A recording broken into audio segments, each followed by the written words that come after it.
antes, como lo mencionó el señor, trabajo en el Centro de Investigaciones de Café, en Cicafé, aquí en Barba de Edmonds, y me tocó, digamos, hacer la presentación con respecto a lo que es la situación de la producción de café y la demanda de mano de obra que esto repercute, ¿verdad?, a nivel nacional. El primer gráfico lo que demuestra es un comportamiento de los últimos 7 cosechas para nosotros. En el caso de la 2013-2014, eso es con respecto a una estimación que se tiene, que todos los años el Instituto del Café realiza. Con respecto a esta estimación es que se hace una serie de cálculos sobre proyecciones que repercute tanto a interno como a externo. Podemos ver, digamos, las diferentes cantidades de fanegas que se han producido en los últimos 7 años, como lo mencioné, cuando en esta última cosecha, por la situación del arroyo, no podemos hacer énfasis en que toda esa disminución de alrededor de un 18% con respecto a la cosecha 12-13 se debe al arroyo, pero sí que tiene su influencia porque la mayoría de los cafetales o en algunas zonas como la región sur, particularmente Pérez de León y Cotobruz, hay una disminución bastante sustancial, ¿verdad? Esto, el señor lo comentaba, ¿verdad?, digamos, de que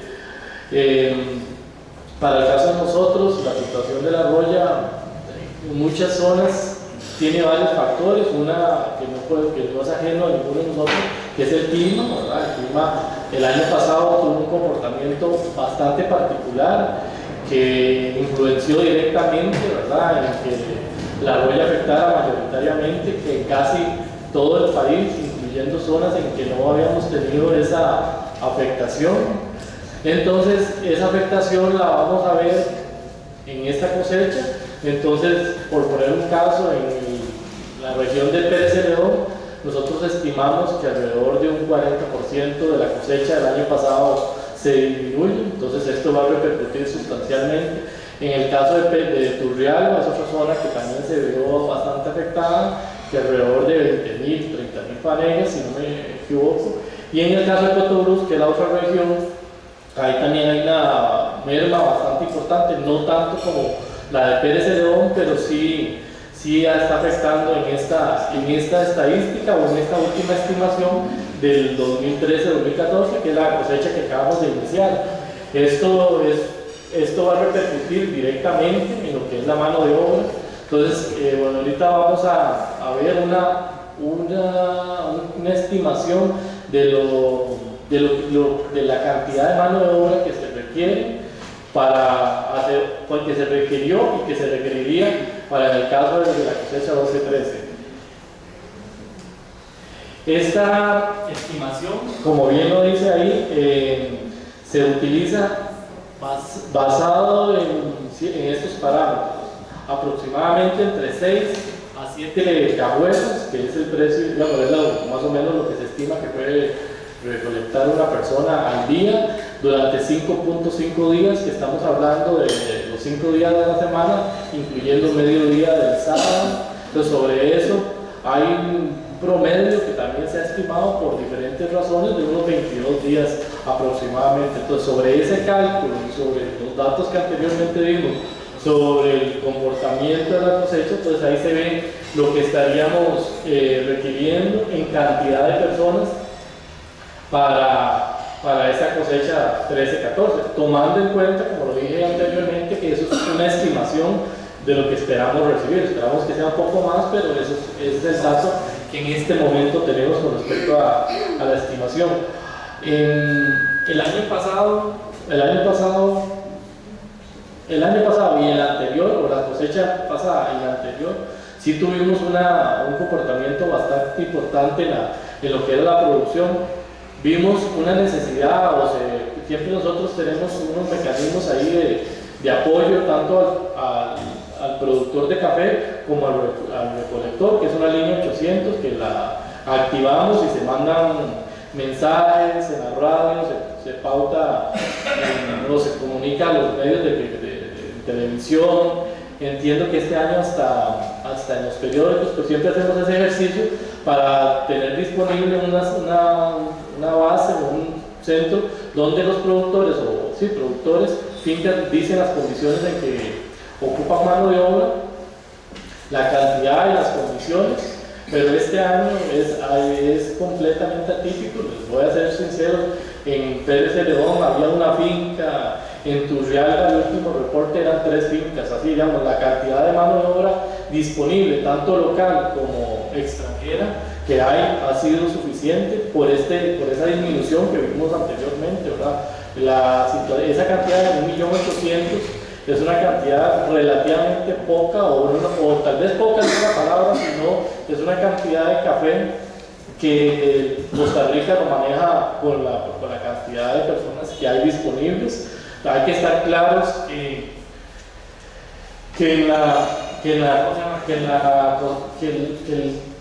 para el caso de la zona sur y Los Santos hay un traslado de personas, principalmente de indígenas de la región de Panamá, ¿verdad?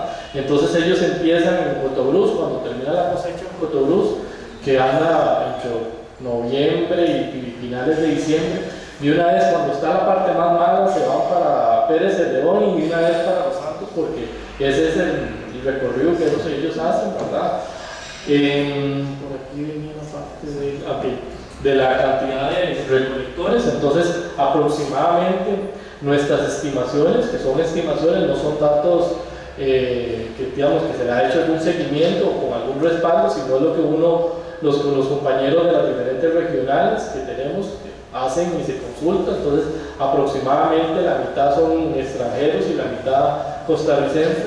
De estos extranjeros ahí no se puede dilucidar o separar la cantidad de nicaragüenses con respecto a los panameños. Esa parte ahí se mezcla. Además el recolector panameño, por su educación o por el tipo de personas que se trasladan, es a veces hasta difícil el tipo de edad de llevar un dato. Sé que en la zona sur el compañero de Cotobruz, ahí hay un puesto del Ministerio de Trabajo y va a llevar una serie de controles sobre unas visas que se habían pedido, y eso se lleva, pero hay algunos que por ahí no pasan por cualquier otro camino menos por el que tienen que pasar, y cuando se dan cuenta están en otra región, ¿verdad? Entonces es muy difícil llevar ese control, ¿verdad? Entonces, entonces para esta cosecha, con respecto a la 2013, como se venía diciendo, se espera que haya una necesidad de unos 66.000 trabajadores, 33.000 corresponden a extranjeros. Eso sería, digamos, la información que yo tengo. Si tienen alguna duda o algo que yo les pueda ampliar, mucho gusto, siempre que lo pueda evacuar. Una preguntita, ¿cuánto está pagando por medida? ¿Cuánto es lo que está establecido por ley? El precio de la cajuela está establecido por el Ministerio de Trabajo. Ahorita es lo que estaba averiguando hace rato. Está entre 700 y 800 colones lo oficiales, ¿verdad? Pero por ponerle un caso, nosotros que tenemos una finca en Pérez de León y aquí en San Pedro de Barba, en Pérez de León la cajuela se está pagando alrededor de los 1.000 colones. Aquí en Redis no hemos podido bajar de los 1.200. Sí, entonces eso es una situación muy complicada, ¿verdad? ¿Y por qué hago tal vez esa referencia? De que eso se debe principalmente a la cosecha del año anterior y tras anterior con respecto a los precios que se estaban vendiendo. Entonces en ese momento se tuvo que pagar o subir un poco ese precio que se estaba recolectando, y en este momento usted no puede bajar de 1.000 porque no le llega nada. Entonces es una cuestión muy complicada. Si usted lo saca números en este momento para cualquier productor, si usted paga 1.000, estaría los 50.000 colones que le estarían pagando, eventualmente dedicando 20.000 colones, casi la mitad, a solo recolección. Entonces en este momento eso tiene que manejarlo muy estratégicamente los productores, ¿verdad? De tener mucho cuidado de no ofrecer un dato que lo vaya, inclusive ese dato de 1.000 a como están los precios del café actualmente, difícilmente se hace el productor. ¿Cuáles son los incentivos que ustedes le dan a los pequeños productores? Mi pregunta respecto a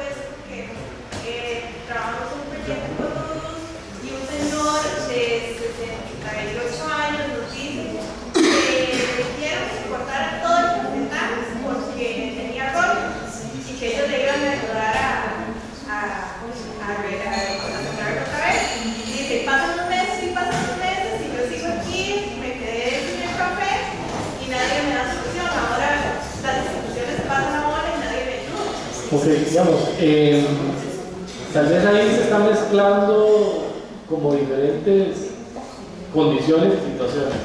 Primero, el ICAFE no puede obligar a ningún productor a que corte el café.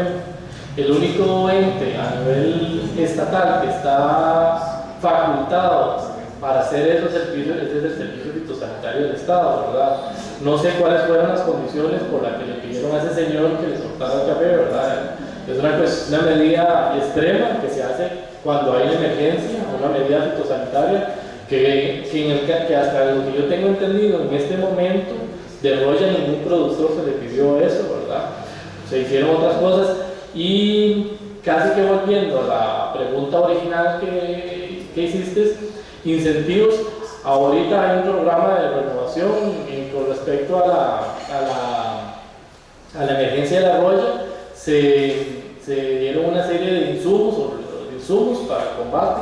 En el caso particular de Pérez Celedón, Turrialba y Cotobruz, se dio una aplicación más de un producto sistémico para controlar la roya, ¿verdad? Como una ayuda que fue en coordinación con el Ministerio de Agricultura y el Servicio Fitosanitario, el Ministerio de Agricultura y el ICAFE, en donde se destinaron aproximadamente 2.000 millones de colones para atender la emergencia de la roya, ¿verdad?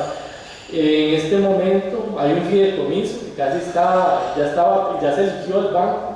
Sé que tuvo un problema que ahorita no, voy a ser sincero, no retengo qué es la situación que tuvo, pero que ya casi está en sus últimas etapas, y el programa de renovación en conjunto con el Banco Nacional tiene una línea de asistencia de crédito para lo que es las labores, y en esos créditos que estamos trabajando con el Banco Nacional, el ICAFE, por medio de un fideicomiso que tiene, subsidia 4 puntos porcentuales de la tasa que se defina, ¿verdad? Entonces, sí hay mecanismos o sí hay un incentivo, ¿verdad? El ICAFE como tal no tiene esa finalidad o esa facultad, pero sí se han hecho algunas acciones, ¿verdad? Y en la parte técnica, digamos, el señor se puede haber acercado a la oficina regional, y nosotros tenemos una oficina regional donde hay unos compañeros, ingenieros y técnicos que le pudieron haber ayudado.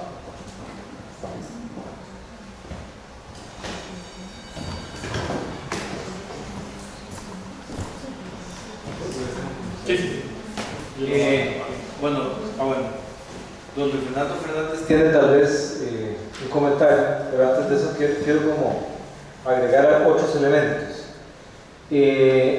Históricamente, digamos, el ICAFE ha venido trabajando lo que es la mejora hasta genética, introduciendo variedades, dando apoyo a MAC y a los productores.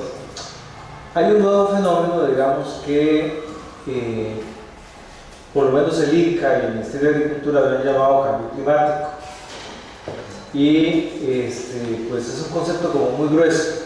En nuestras investigaciones como Universidad Nacional y como Programa de Desarrollo Rural ya hemos activado una investigación, y como con el Centro de Investigaciones Geofísica de la Universidad de Costa Rica, y pues a eso le estamos llamando más bien variabilidad climática, ¿verdad? Porque estamos en muy corto plazo viendo un fenómeno de cambio atmosférico que genera precipitaciones más altas, y claro, entonces pasa una cosa: productores que históricamente estaban muy acostumbrados solamente a manejar el café y a hacerle varias aplicaciones cuando el precio internacional era bueno, y cuando ese precio se viene abajo dejan de hacer esas aplicaciones. Pero además estos cafetales requieren hoy día, por este tipo de aguaceros torrenciales, muchas obras físicas. Es otro tipo de visión, otro tipo de inversión, una inversión de largo plazo que no se recupera tan rápido. Hay que meter alcantarillas, hacer canales, prácticamente pensar en un cultivo distinto, obras de protección que antes se hacían pero mínimamente.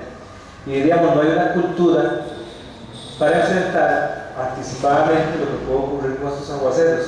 Es un tema generacional. Prácticamente estamos en una situación compleja donde efectivamente se requiere mucho diálogo con el ICAFE, mucho diálogo con las cooperativas, mucho diálogo con los productores independientes o productores de finca, dueños de finca que producen café, para iniciar una visión distinta.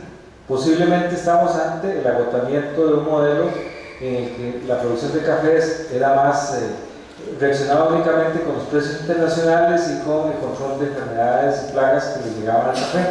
Estamos ante un cambio de época y efectivamente ese cambio de época implica que tenemos que trabajar con otra visión. Quería agregar esto porque de pronto uno dice, ¿por qué metieron café? Bueno, es que el café ya es un sector importante. Ven que hay alrededor de 66.000 recolectores que se ocupan. Bueno, es un porcentaje importante, es una actividad, así hay que analizar caña, hay que ver otras actividades productivas y ver cuáles proyectos de emprendedorismo están surgiendo. De ahí que ahora Gaby va a hacer una presentación de una propuesta que se va convirtiendo en un tema de política pública, de interés público, de interés nacional. Don Luis Fernando, su pregunta para cerrar esta parte. Me estaba preguntando sobre todo dos dobles sectoritos. Creo que son como 46 programas. Sí, esa es la relación de una pareja. Exactamente. Se los doy a Estado, o se los doy al gobierno, a McDonald's, a lo que sea. ¿Cuánto recogen, digamos, por la organización? Esos dos dobles sectoritos. ¿Y cuál es la diferencia que hay con el productor? Ese es un punto muy importante y tal vez rescatar, que me parece que es importante resaltarlo a nivel de lo que es el Instituto del Café. Al ser el ICAFE una institución rectora de la actividad cafetalera, tiene como entre sus potestades y responsabilidades es la determinación de la liquidación final del productor. Más bien voy a excusar a don Ronald, que fue lo primero que mencionó el señor. En este momento, por la situación de la cosecha, estamos exactamente en ese punto donde se están analizando los rendimientos y se están haciendo los cálculos de la liquidación para la cosecha 12-13.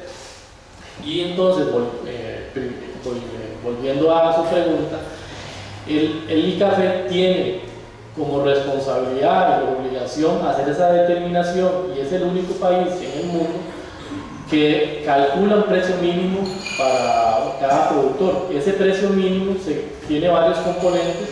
Uno es el rendimiento en fruta, que es la cantidad de café fruta que se va a convertir en café oro.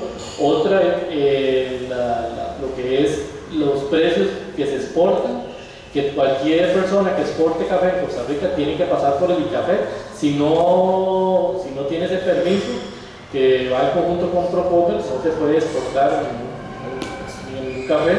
Y lo último es un estudio de costos de beneficiado. Entonces esos tres factores, en este momento los compañeros de la unidad de industrialización, los de liquidaciones y los de estudios económicos están haciendo el cálculo, porque para el 1 de diciembre, para la primera semana de diciembre, tiene que estar publicada ese precio, en donde se le calcula para cada uno de los beneficios en todo el país el precio mínimo que tienen que pagar. Entonces, sobre ese mínimo, ¿qué quiero decir? Que si un beneficio en este momento por proyecciones dice, hey, yo le voy a dar 80.000 colones, 80.000 colones, si la liquidación le da 60.000, el productor, entre comillas, se ganó esos 20.000, y sobre esos 80.000, y que es ya para puntualizar su pregunta, el 80% del precio que se vende le llega al productor.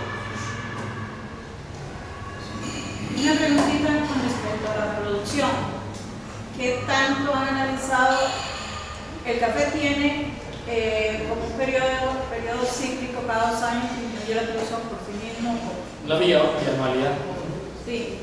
¿Qué tanto de esa disminución ahora que afectó la argolla también se debe a algo del ciclo natural que tiene el café? No, yo lo mencioné que la argolla no era el principal factor. Efectivamente, el año pasado no fue una cosecha alta, ¿verdad? Pero tampoco fue nada despreciable. Veníamos tras la anterior, sí veníamos de una cosecha relativamente alta de 2.300.000, si no me equivoco. Sí, la 11-12 de 2.300.000 y bajamos a 2.245.000. En este, teóricamente estaríamos en una cosecha baja, Lo que pasa es que para esta cosecha, al haber una importante producción en esto, la roya principalmente afecta a aquellas plantas en que tengan una necesidad nutricional más alta, que evidentemente obedece a una cantidad de café importante. Entonces eso afectó a que muchas fincas que tenían una cosecha o estaban bien preparadas en la cosecha 11-12 tuvieran que ser podadas, y en este momento está repercutiendo en que no tengamos esa producción. Pero es un factor más claro.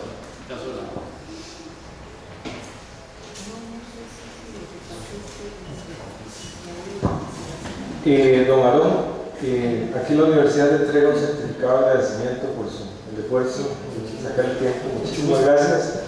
Y pido un aplauso.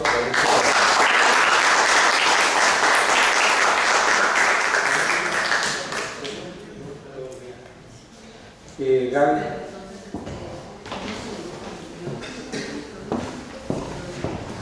Bueno, Gabriela es licenciada en planificación